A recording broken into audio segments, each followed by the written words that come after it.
Hello students, welcome to iTube classes. मेरा नाम है Mayuri Bhagwani and today we will be discussing two different topics of current affairs 2021. These topics are taken from various sources like The Hindu, Indian Express, PIB and various UPSC magazines. And these current affairs would be helpful to you for your various exams like UPSC prelims, state PSC, banking, SSC etc. तो शुरू करते हैं, देखते हैं आज के क्या topics हैं हमारे पास। देखिए, पहला टॉपिक है हमारे पास Ahom kingdom, then ancient Buddhist monuments, sorry movement नहीं है यहाँ पे, मॉन्यूमेंट्स एंड मोनास्ट्रीज हैं एंड क्वेश्चंस।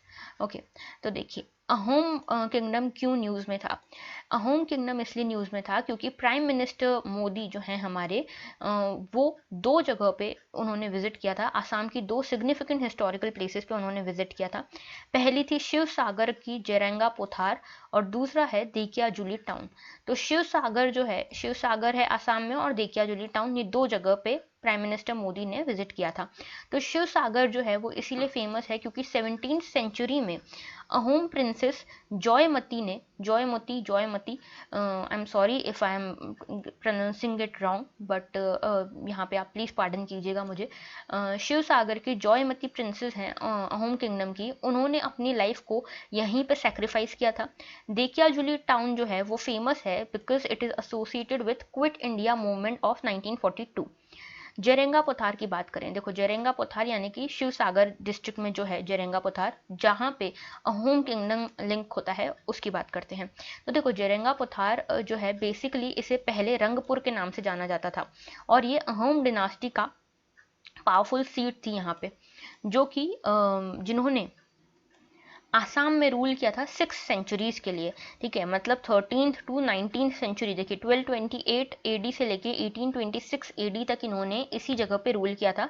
तो for 6 centuries Ahom dynasty had a seat, a powerful seat here. Okay, और इसके जो फाउंडर थे वो थे चाओलुंग सुखाफा। ओके, तो यहाँ पे हमको ये देखना है कि जेरेंगा पोथार जो है वो जगह फेमस क्यों है। देखिए जेरेंगा पोथार जो है वो फेमस है जो अहोम किंगडम की प्रिंसेस या रानी थी जॉयमती, उनके नाम से, क्योंकि जॉयमती के जो हस्बैंड थे, उनका जो किंग थे अहोम किंगडम के, उनके पीछे बहुत सारे एनिमीज पड़े हुए थे। यहाँ पे गोड़ा पानी जो कि उनके हस्बैंड थे वो तो किसी तरह एस्केप कर गए यहाँ से, लेकिन जॉयमती को उन एनिमीज ने पकड़ लिया और उन्होंने उनको इसी जगह पे बहुत टॉर्चर किया सो दैट वो अपने हस्बैंड की लोकेशन उनको बता दें और जाके एनिमीज जो हैं वो उनको मार सकें। पर एंड तक भी जो जॉयमती प्रिंसेस थी उन्होंने अपने हस्बैंड का पता उनको नहीं बताया, एनिमीज को नहीं बताया, and ultimately she sacrificed her life there. तो ये कहानी इस प्लेस से रिलेटेड है। अब इस प्लेस की सिग्निफिकेंस है बिकॉज ऑफ वेरियस प्लेसेस। ठीक है, बहुत सारी प्रोटेक्टेड साइट्स हैं यहाँ पे, जैसे कि एक है नापखूरी टैंक है यहाँ पे, फिर एक है पोहूगढ़ एक नेचुरल जू है यहाँ पे जो अहोम एरा पे बना था। इसके अलावा यहाँ पे एक जॉय सागर टैंक है। देखो यहाँ के आर्किटेक्चर में आपको बहुत सारे टैंक्स देखने को मिलेंगे, इसके आर्किटेक्चर की बात हम आगे करेंगे, बट जॉय सागर टैंक यहाँ पे एक फेमस टैंक है जो रुद्र सिंहा अहोम किंग ने बनवाया था। ओके, 1697 में। और विष्णु डोल टेम्पल भी है यहाँ पे। तो आर्किटेक्चर की बात करेंगे, पहले देकियाजुली टाउन की बात कर लेते हैं। देखिए देकियाजुली टाउन जो है वो क्विट इंडिया मूवमेंट से रिलेटेड है। 1942 20 सितंबर को क्विट इंडिया मूवमेंट के अंतर्गत कई सारे फ्रीडम फाइटर्स ने यहाँ प्रोसेशंस निकाले। ठीक है, और इन प्रोसेशंस में जो ये मास मार्चेस निकल रही थी, उसमें मृत्यु वाहिनी जिसको डेथ स्क्वाड के नाम से भी जाना जाता है, ये मृत्यु वाहिनी में बहुत ज़्यादा पार्टिसिपेशन था विमेन एंड चिल्ड्रन का। और यहाँ पे कई सारे पुलिस स्टेशन के ऊपर उन्होंने ट्राई कलर जो हमारा तिरंगा है उसे लहराया और इसको एक तरह से कॉलोनियल पावर के अंत के तौर पे उन्होंने सिंबलाइज किया। इसमें कई सारे जो पार्टिसिपेंट्स थे उनके ऊपर गोलियां चलाई गई ब्रिटिश एडमिनिस्ट्रेशन के द्वारा, जिसमें 15 people were shot dead, and in 15 में से 3 जो थी वो वुमेन थी, और इन 3 में भी एक लड़की जो सिर्फ 12 साल की थी जिसका नाम था तिलेश्वरी बरुआ की डेथ हुई यहाँ पे। एंड तिलेश्वरी जो सिर्फ 12 साल की थी, जिन्होंने इस मृत्यु वाहिनी में भाग लिया था क्विट इंडिया मूवमेंट के दौरान, ये इनको माना जाता है कि she is the youngest martyr of India freedom movement. तो इनको माना जाता है कि ये सबसे यंग, सबसे छोटी उम्र की मार्टियर हैं इंडियन फ्रीडम स्ट्रगल की। तो इसीलिए 20 सितंबर को यहाँ पे मार्टियर्स डे मनाया जाता है। ठीक है, तो ये इंपॉर्टेंट है। तिलेश्वरी बरुआ के बारे में आपको याद रखना है, धकियाजुली टाउन में ना। अहोम किंगडम की बात करें, देखो अहोम किंगडम जो है वो मेनली फेमस है, असम से ही है। 6 सेंचुरीज तक इन्होंने यहाँ पे रूल किया था और ये ब्रह्मपुत्रा वैली से आते, ब्रह्मपुत्रा वैली में आए थे फ्रॉम प्रेजेंट डे म्यांमार। तो म्यांमार से माइग्रेट होके ब्रह्मपुत्रा वैली की तरफ ये बढ़े थे और यहाँ पे इन्होंने अपना किंगडम एस्टेब्लिश किया। पहले अहोम किंग कौन थे? चाओ लुंग सुईखापा, जिसके बारे में हमने बात करी। 13th सेंचुरी में इन्होंने अहोम किंगडम की स्टैब्लिशमेंट की थी। अब सोसाइटी के बारे में बात करें तो देखो इस टाइम पे भी क्लैंस हुआ करते थे, अलग अलग क्लैंस होते थे, अलग अलग जो फैमिलीज हुआ करती थी जो अलग अलग विलेजेस को रूल करती थी। यहाँ पे फोर्स्ड लेबर पे स्टेट डिपेंडेंट था और इसके अलावा बहुत ही कम आर्टिशंस यहाँ पे थे अहोम किंगडम में। इसीलिए आर्टिशंस को अहोम किंगडम जो है वो बाहर से बुलाता था। ठीक है, और उनका बाहर से उनको पेट्रॉन करता था, पेट्रोनेज देता था। जो पीजेंट्स थे उनको कम्युनिटी, विलेज कम्युनिटी जो थी वो लैंड ग्रांट करती थी और इस लैंड ग्रांट को किंग भी वापस नहीं ले सकता था, सिर्फ कम्युनिटी के कंसेंट पे उसे वापस लिया जा सकता था। और सभी अडल्ट मेल्स जो थे वो आर्मी में कभी ना कभी सर्व ज़रूर करते थे और स्पेशली वॉर के टाइम पे सभी अडल्ट मेल्स यहाँ पे पार्टिसिपेट करते थे आर्मी में। और उसके अलावा बाकी सारे कामों में सभी लोग रहते थे ऑक्यूपाइड, जैसे डैम्स, इरिगेशन सिस्टम एटसेट्रा। देखो आर्ट एंड आर्किटेक्चर यहाँ सबसे इंपॉर्टेंट है, जो प्रीलिम्स में कई बार पूछा जाता है। जो अहोम आर्ट एंड आर्किटेक्चर या आसामीज आर्किटेक्चर है वो मुगल आर्किटेक्चर और हिंदू आर्किटेक्चर का ब्लेंड है।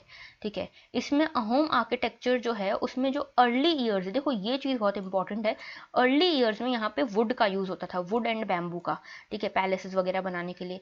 बाद में यहाँ पे ब्रिक्स का और ऑर्गेनिक सीमेंट का यूज़ होने लगा। ऑर्गेनिक सीमेंट कैसे? जो ऑर्गेनिक मटेरियल से बनती थी उनसे। तो पहले वुड एंड बैम्बू का यूज़ होता था, बाद में ऑर्गेनिक सीमेंट एंड ब्रिक्स का यूज़ होने लगा।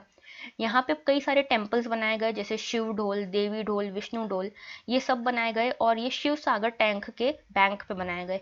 इसके अलावा रंगगढ़ स्पोर्ट्स कॉम्प्लेक्स भी यहाँ पे बनाया गया। तो आर्किटेक्चर सबसे इंपॉर्टेंट है, सोसाइटी इंपॉर्टेंट है कि सोसाइटी कैसी थी, क्योंकि इसके बारे में ही मेजरली क्वेश्चन आता है। आगे बढ़ते हैं नेक्स्ट क्वेश्चन की तरफ। Ancient Buddhist monastery. देखो ये न्यूज़ में इसीलिए थी क्योंकि अभी अभी झारखंड में ASI यानी कि आर्कियोलॉजिकल सर्वे ऑफ इंडिया ने एक बुद्धिस्ट मोनास्ट्री को अनर्थ किया है, ढूंढा है, डिस्कवर किया है, जो कि 10th सेंचुरी की पाई जा रही है और ये हजारीबाग डिस्ट्रिक्ट के हिली एरियाज में दिखी है। ओके, और यहाँ पे 4 स्टेच्यूज पाए गए हैं DT तारा के। अब DT तारा, तारा जो है ये एक देवी हैं, इनके कई सारे स्टेच्यूज पाए गए हैं और ये वरद मुद्रा में दिख रही हैं। वरद मुद्रा कौन सी मुद्रा होती है? जिसमें जो एक हाथ है, चाहे वो राइट या लेफ्ट, वो जमीन की तरफ खुला हुआ हो। ठीक है, मतलब पाम ऐसा ऐसा खुला हुआ हो जमीन की तरफ। तो वरद मुद्रा में इनकी स्टेच्यूज को देखा गया है। इसके अलावा 6 स्टेच्यूज देखे गए हैं बुद्धा के भूमि स्पर्श मुद्रा में। भूमि स्पर्श मुद्रा, जो एक हाथ भूमि को छू रहा हो, अर्थ को छू रहा हो, ये जेनरोसिटी के साइंस होते हैं। ठीक है, तो यहाँ पे ये दोनों टाइप के स्टेच्यूज देखने को मिले हैं। इसका मतलब कि ये बुद्धिज्म से रिलेटेड था। और अगर DT तारा यहाँ देखने को मिल रही है तो इसका मतलब ये वज्रायन सेक्ट से बिलोंग करता है। वज्रायन एक सेक्ट है बुद्धिज्म का। ठीक है, अब वज्रायन की बात करें तो देखो वज्रायन का मतलब होता है व्हीकल ऑफ थंडरबोल्ट, थंडरबोल्ट का व्हीकल, जिसको तांत्रिक बुद्धिज्म भी कहते हैं। देखो वज्रायन जो है ना, ये हिंदुइज्म से काफ़ी ज़्यादा इन्फ्लुएंस्ड था, शैविज्म से, हिंदुइज्म से, ब्राह्मणिज्म से। इसीलिए यहाँ पे तंत्र, यंत्र, इन सब का यूज़ किया जाता था। ओके, मेनली यहाँ पे मंत्र उच्चारण वगैरह का यूज़ किया जाता था, कई सारे रिचुअल्स फॉलो किए जाते थे। इंडिया में ये 900 CE के आसपास डेवलप हुआ और ये मेनली एसोटेरिक एलिमेंट्स में, बहुत सारा कॉम्प्लेक्स रिचुअल्स में बिलोंग करता था, बहुत सारे कॉम्प्लेक्स रिचुअल्स में ये बिलीव रखते थे। इसकी बात करते हैं आगे मुद्रास की। देखो मुद्रास सीधे सीधे पूछ ली जाते हैं। एक है भूमि स्पर्श मुद्रा, जिसमें बुद्धा को देखा गया है। ये जो है इसमें एक हाथ भूमि, ये भूमि है, इसको स्पर्श करता हुआ, भूमि को टच करता हुआ, अर्थ को टच करता हुआ दिखाया जाता है, जो कि बताता है ट्रुथ ऑफ गौतमा या विटनेस ऑफ गौतमा को बताता है। फिर है वरद मुद्रा। वरद मुद्रा यानी कि हाथ खुला हुआ धरती की तरफ। ठीक है, तो ये बताता है कि जो चैरिटी का जेस्चर है उसको बताता है और एक तरह से fulfilment of all the wishes, all the desires को दिखाता है। एक है ध्यान मुद्रा, जिसमें आप बहुत सारे बुद्धा के स्टैच्यूज देखते होंगे। ये एब्सोल्यूट बैलेंस को दिखाता है, मेडिटेशन को दिखाता है। ओके, जिसमें लैप में बुद्धा अपने लैप में इस तरह से हाथों को जोड़ के रखते हैं। अभय मुद्रा, अभय मुद्रा में जिसमें बहुत सारे हिंदू डिटीज भी आपको देखने को मिलेंगे। इसका मतलब होता है डू नॉट फियर। धर्म चक्र मुद्रा, धर्म चक्र मुद्रा is related two wheel of law, turning the wheel of law, यानी कि कुछ भी एक सा नहीं रहता है, सब बदलता रहता है। ठीक है। वितर्क मुद्रा, वितर्क मुद्रा इंटेलेक्चुअल आर्ग्यूमेंट को दिखाता है। ठीक है, वितर्क का मतलब क्या होता है? इंटेलेक्ट। तो इंटेलेक्चुअल लॉजिकल आर्ग्यूमेंट को दिखाता है कि Buddhism is not about rituals, it is about logic, reasoning. Okay. तर्जानी मुद्रा ये थ्रेट को दिखाता है या वार्निंग, जो एक 4 फिंगर होती है उससे बताता है कि this is a warning, this is a direction to you. नमस्कार मुद्रा ये ग्रीटिंग का जेस्चर है। ठीक है, ग्रीटिंग, प्रेयर, अडोरेशन का जेस्चर है। इसके अलावा ये है ज्ञान मुद्रा। ओके, ज्ञान मुद्रा ये चेस्ट के पास में रखी जाती है, ये टीचिंग को दिखाता है। ओके, उसके अलावा ये करण मुद्रा है। करण मुद्रा जो है ये मेनली सरमन्स को दिखाता है। फिर है ये शेपण मुद्रा।